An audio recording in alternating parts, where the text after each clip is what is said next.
جب تک مال جان اور عزت پہ بن نہ آ جائے، ایک دم آخری سٹیپ نہ آ جائے، اس وقت تک کہ سچی قسم بھی مت کھاؤ۔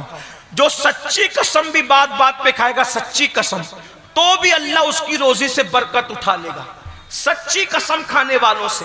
اب بتاؤ جو جھوٹی قسم کھائے، حدیث پاک ہے، علامہ ابن حجر مکی رحمت اللہ علیہ لکھتے ہیں کہ جو جھوٹی قسم کھاتا ہے، اللہ فرماتا ہے میرے نام کو قسم کا نشانہ مت بنانا، اگر تم میں سے کسی نے میرے نام کی جھوٹی قسم کھائی تو میں اس پر بھی اور اس کی 7 پشتوں پہ لعنت کروں گا۔ آج کل ساس بہو کے جھگڑے میں قسم کھائی جاتی، میاں بیوی کے جھگڑے میں قسم کھائی جاتی، قسم نہ کھاؤ۔ سرکار غوث پاک فرماتے ہیں نیک لوگوں کی 10 علامت ہے، اس میں سے ایک علامت یہ بھی ہے کہ جو نیک ہوگا وہ کبھی قسم نہیں کھائے گا۔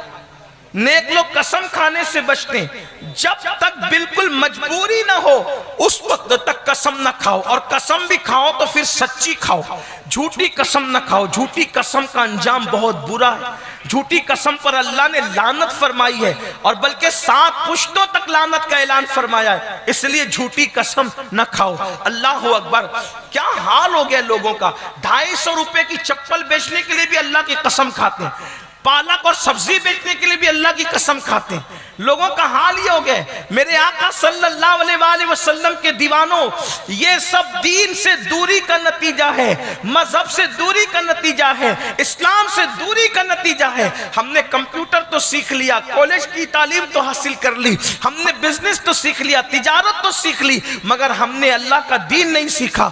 جو ڈگریاں صرف قبر کے باہر کام آئے گی، ان ڈگریوں کے لیے 25 سال لگا دیے، اور جو دین کی ڈگری قبر کے اندر جائے گی ہم نے اس کے لیے کوئی توجہ نہیں کی۔ یاد رکھیے دین کی قدر کیا کی، دین کی اہمیت کیا کی، دین کی کیا قدر جانی، کوئی قدر نہیں جانی، بلکہ آج کل فکر تو یہ بن گئی ارے مولانا یہ دین کیا چیز ہے، یہ سب مولوی مولانا لوگ جانے، ہم کیا جانے، ہم تو دنیا دار لوگ ہیں۔ لا الہ الا اللہ، استغفر اللہ۔ یاد رکھنا یہ دین ہی ہے، دین جس نے عرب کے بوریا نشینوں کو قیصر و کسریٰ کا تاجدار بنایا، یہ دین ہی ہے، دین جس کی وجہ سے آج ہم مسلمان کہلاتے ہیں، یہ دین ہی ہے، دین جس کی وجہ سے آج انشاءاللہ ہم مسلمان کہلانے، مومن کہلانے، اور کل انشاءاللہ اسی کی برکت سے ہم جنت میں جائیں گے۔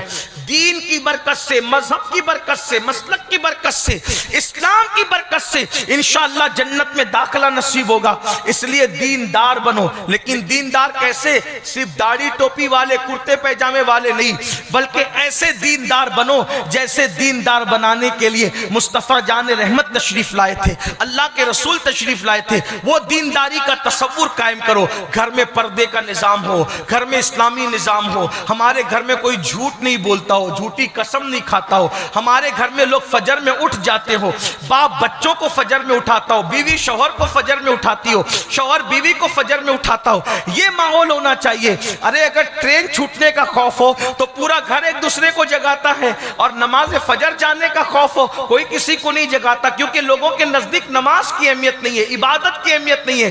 اگر اسکول جانا ہو تو ماں سردی میں بھی بچوں کو جگاتی ہے، کوچنگ جانا ہو، ٹیوشن جانا ہو تو ماں باپ بچے کو مار مار کے جگاتے ہیں۔ لیکن میرے بھائیوں میری بہنوں، ایک دن کی ٹیوشن چھوٹ جائے گی تو آپ کے بچے کا اتنا نقصان نہیں ہوگا، لیکن اگر فجر کی نماز چھوٹ گئی تو آپ کے بیٹے کا نام جہنم کے دروازے پہ لکھ دیا جائے گا، آپ کی بیٹی کا نام جہنم کے دروازے پہ لکھ دیا جائے گا، آپ کا نام جہنم کے دروازے پہ لکھ دیا جائے گا۔ کتنی افسوس کی بات ہے۔ کوچنگ کی اہمیت ہونی بھی چاہیے، اسکول کی اہمیت ہونی بھی چاہیے، تعلیم کی اہمیت ہونی بھی چاہیے، لیکن اللہ کے رسول فرما رہے کہ جس نے جان بوجھ کے نماز چھوڑی اس کا نام جہنم کے دروازے پہ لکھ دیا جائے گا۔ میرے بھائیوں اللہ سے ڈرو، اللہ رب العزت کے قانون کی طرف توجہ کرو، قرآن کی تعلیم کی طرف توجہ کرو۔ آج سے پہلے اگر یہ سب بڑے گناہ ہو چکے، آج اللہ کی بارگاہ میں سچے دل سے توبہ کر لو، ہر گناہ کا علاج توبہ ہے۔ میرے آقا صلی اللہ علیہ وآلہ وسلم فرماتے ہیں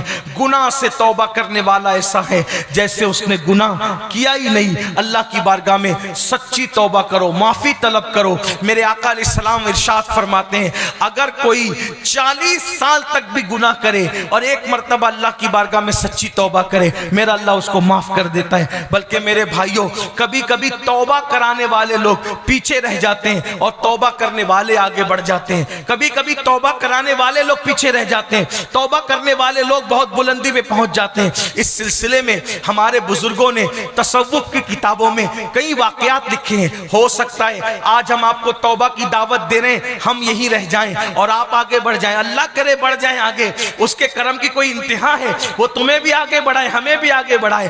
اس ارشاد فرمایا جاتا ہے، ایک مرتبہ کا واقعہ ہے، حضرت سیدنا ذوالنون مصری رحمت اللہ تعالی علیہ، حضرت ذوالنون مصری رحمت اللہ علیہ، آپ کو شوق تھا دریا کی سیر کا۔ ایک بار دریا کی سیر کے لیے حضرت ذوالنون مصری تشریف لے گئے تو وہاں کیا دیکھا، ایک لڑکا اور لڑکی، بڑی خوبصورت لڑکی اور بڑا خوبصورت لڑکا، وہ دونوں وہ بھی دریا کی سیر کے لیے آئے۔ اور جب دونوں آئے تو وہ ہاتھ میں وہ موسیقی کے آلات لے کر کے، جو ستار وغیرہ بجاتے ہیں وہ لے کر آئے، شراب کی سراہی لے کر کے آئے اور آ کر کے دونوں بیٹھ گئے، دھینگا مستی کرنے لگے۔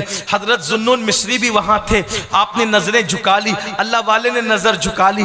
ایسے میں انہوں نے شراب بھرا اور شراب کا ایک جام حضرت ذوالنون کی طرف دیا، اے جوان لو پیو۔ آپ نے فرمایا الحمدللہ ہم مسلمان ہیں، ہم شراب نہیں پیتے، ہمارے یہاں شراب اور سور کو حرام کیا گیا ہے، ہم شراب نہیں پیتے۔ انہوں نے شراب کا جام واپس لے لیا اور اس کے بعد میوزک بجانے لگے، گانا گانے لگے اور حضرت ذوالنون کو چھیڑنے لگے، اے جوان تجھے بھی گانا آتا ہے؟ حضرت ذوالنون نے فرمایا گانا تو جو اس کو نہیں کہہ سکتے، لیکن ایک چیز ہے تمہارے اس گانے سے بہتر ہے جو میں پڑھ سکتا ہوں۔ کہا اگر تم چپ رہو تو میں ابھی پڑھتا ہوں۔ ذوالنون مصری کہتے ہیں، خود فرماتے ہیں کہ میں نے قرآن کی تلاوت شروع کی، جب میں نے قرآن پڑھنا شروع کیا، قرآن ایک زندہ کتاب ہے، آج بھی قرآن کی تاثیر ہے، اگر صحیح لب و لہجے میں دل سے کوئی پڑھ دے آج بھی زندگیاں بدل جائے، زندگیوں میں انقلاب آ جائے، زندگیوں میں تبدیلی آ جائے۔ میرے آقا علیہ السلام کے دیوانوں، افسوس ہے جس قوم کے پاس قرآن جیسی زندہ کتاب موجود ہے، آج وہ قوم ناولوں میں، فلموں میں، گانوں میں الجھی ہوئی ہے۔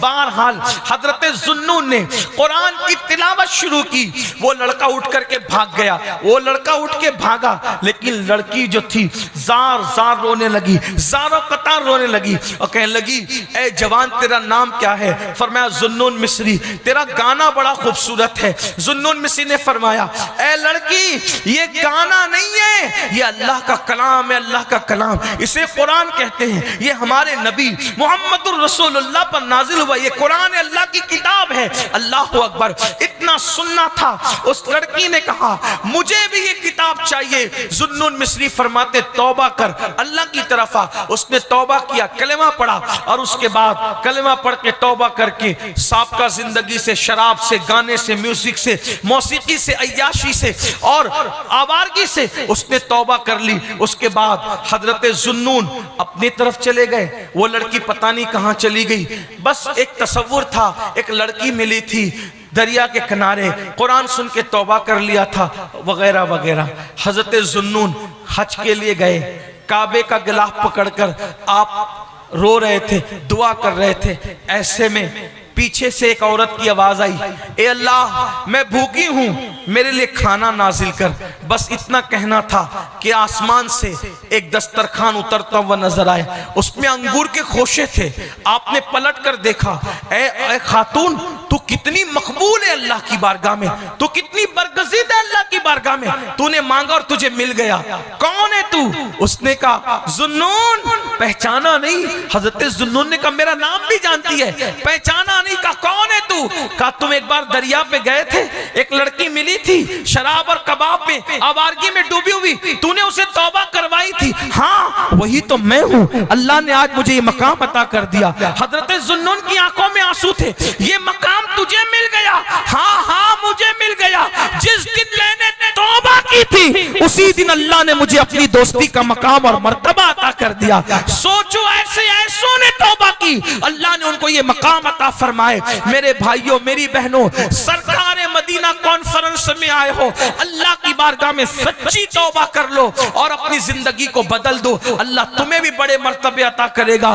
گناہ میں سکون نہیں ہے، سکون چاہتے ہو تو نیکی کی طرف آ جاؤ۔ حضرت ام سلیم نے پوچھا تھا یا رسول اللہ سب سے بڑی ہجرت کیا ہے؟ فرمایا گناہ سے نکل کر نیکی کی طرف آ جا، اس سے بڑی کوئی ہجرت نہیں ہے۔ آؤ آج ہجرت کرو گناہ سے نکلو اور اللہ کی طرف آؤ۔ ففروا الی اللہ، دوڑو اللہ کی طرف۔ اللہ مجھے آپ سب کو توفیق عطا فرمائے۔ گفتگو کے درمیان کوئی غلطی ہو تو اللہ تعالیٰ معاف فرمائے۔ آپ کو جانا نہیں ہے اس لیے کہ آج آپ کو انشاءاللہ ایک عظیم ہستی کا، دنیا سنیت کی ایک عظیم ہستی کا ایک عظیم مفکرانہ خطاب سننا ہے جن سے ہم لوگ سیکھ کر آپ کو سناتے ہیں۔ ایسی ہستی آج آپ کی بستی میں آئی ہے، انشاءاللہ آپ جائیں گے نہیں، قبلہ حضور امیر سنی دعوت اسلامی کا خطاب سننے کے بعد ہی آپ جائیں گے۔ حضرت تشریف لائیں، حضرت کا استقبال کریں اور بھائی کفیل انبر کی نظامت کے ساتھ حضرت تشریف لائیں گے۔